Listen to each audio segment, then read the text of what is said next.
What's going on, ladies and gentlemen? It's your boy JLV Blackarms 223, and this is more just an impromptu of answering a bunch of questions that have been asked about my two favorite go-to uh, tools. Basically, you're gonna have your 5-inch Walther PDP steel frame. You guys see me shoot this a lot in competition, EDC carry, whatever. It's come up a lot, and then you guys are also seeing me shoot my 4.5 Walther PDP steel frame, which I honestly have more set up for my EDC training, day-to-day carry, everything all in one because I did get this imported as well. So let's try to answer some of the questions I've heard a lot of, and definitely dropping some footage of me shooting either one of these and kind of get my opinion on what I think about these two guns and what you guys see. And of course, ask any questions you want in the comments. I'm always here for it. Killing the other intros, there's room for you to learn and to grow. Step up your info, yeah, put up a pistol. It's Black Arms 223, this is the intro.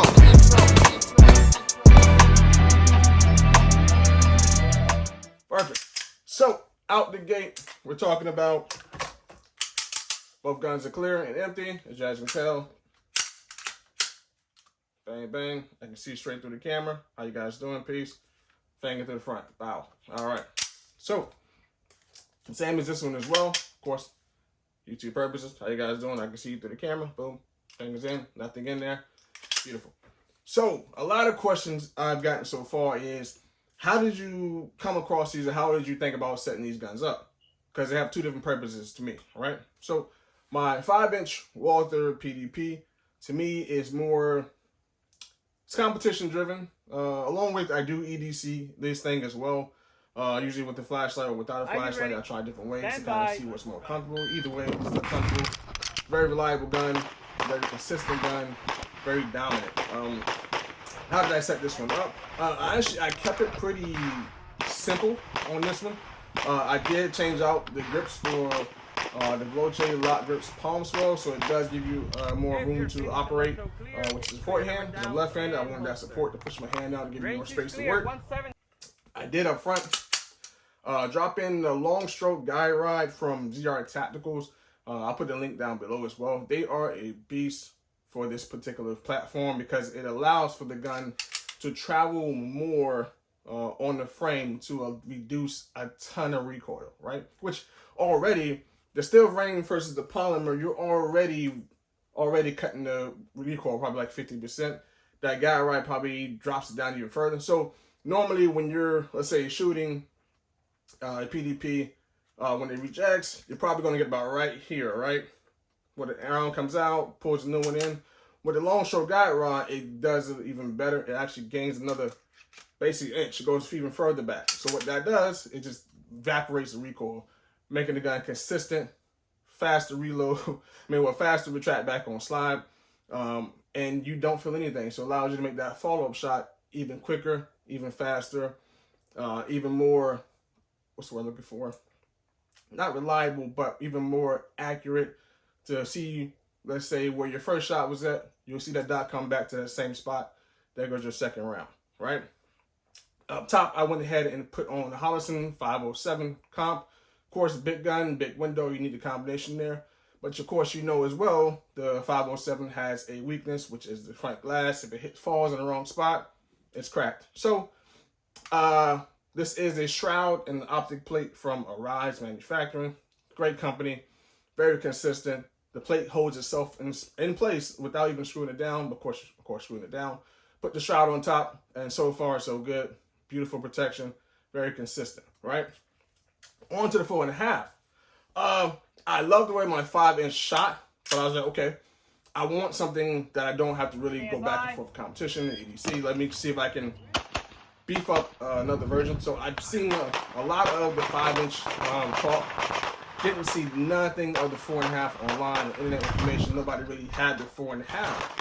So I said, okay, let me get the 4.5 and I'll beef that up and give my overall take on it, what I want to do to it, and turn it into something I know I'm going to consistently shoot as much as I can or carry as much as I can. So this is the 4.5-inch. I went along with the lock grips as well, but this is a standard, so it doesn't have that beefness of the palm swell, which I think is more suitable for EDC, so it's not scraping against your stomach or whatnot, because I carry appendix. It doesn't come with the dynamic trigger, but their new one does. This one had the original Walther PDP standard trigger, which I have another one as well, performance dynamic trigger. This is dynamic.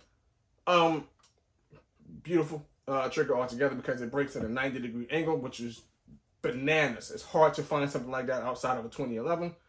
You guys already know that. So there's really no creep when it comes to the trigger. Pretty much that's it. That is your creep altogether.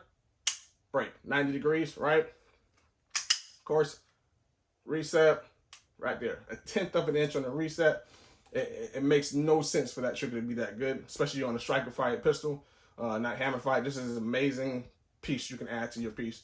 Of course, again, shroud up top, same Houston 507 because I like that dot. So might as well compete with it, might as well carry it, make it consistent, right? Outside of that, along with the long stroke guide rod for a 4.5 inch. So instead of giving that a short distance for recoil management, it gives that extra length, right? Which allows you to do what? Reduce the recoil. So imagine the combination of the recoil, the weight of the gun, and of course adding ports up top. There's no recoil. It's completely deleted. It's one of those guns I really can't see myself ever putting down or ever swapping out because it's just that good. I'll drop some footage in here somewhere as well, but you guys will see how it does not lift. The muzzle of the firearm does not go up. It's straight forward, straight back, very consistent. Just a combination of that guide rod and the ports and the weight of the gun altogether. I did get the, like I said, I got the front done from Impact Machines. Yes, it's ported. They call it the inline port. It's just a 5-port package. Along with just some engraving because I wanted to make mine different because of course everyone's going to get ports here and there. But I just wanted to make mine has a little bit more pizzazz to it. So I added the, I'm sorry, yikes. I added the overall details and it came out beautiful. All right, this gun is my EDC. Honestly, I carry this thing everywhere. I run this one in a tier 1 APX holster. Usually if I run a flashlight, I'm using Gray Man Solutions, but as of right now, I'm trying to test out the theory of no weapons mounted light on your EDC, which everyone says you should carry one. Everyone says you shouldn't carry one. Sorry, I had to pick up the one that fell. Everybody says you shouldn't carry one, but I'm a fan of both, honestly. I'm getting comfortable now because I've always had the weapon mounted light. I ran Hollis and PID on all my Walthers, but I'm trying the no flashlight theory to kind of see, because I do also carry a pocket light as well, so who cares? I wanted to see what it's like with that one, which I've noticed it's not as nose heavy without the flashlight. So when it does fire, it bounces right back. You see it. But I did notice, like I said, with the flashlight, you do get a little bit of a dip. But as long as you can control that with your own grip management of your firearm, you really don't see a difference between the two. Besides, like I said, just the extra little bit of weight up front, which sometimes it can be comfortable, which I realize it is. So I just go back and forth in my head or what I'm carrying. It just depends. I either do 18-round mags with, of course, if I'm doing the APX, since I can actually adjust and lower the extended mag area. This is actually 22 in here, so it actually sits flush across from each other. So a 22 is not that bad based on, let's say if I did an 18, right? So let's say 18, this is the 18. So there's not that much difference between the two. So 18 and 22 pretty much looks similar to each other.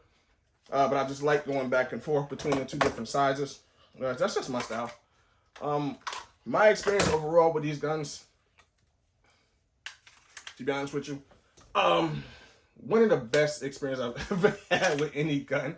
I'm very consistent, very accurate with these guns. It's not, yes, of course they say certain guns can give you accuracy, but putting time behind a firearm will give you your own accuracy skill set and allows you to see what you're good at, what you're not good at.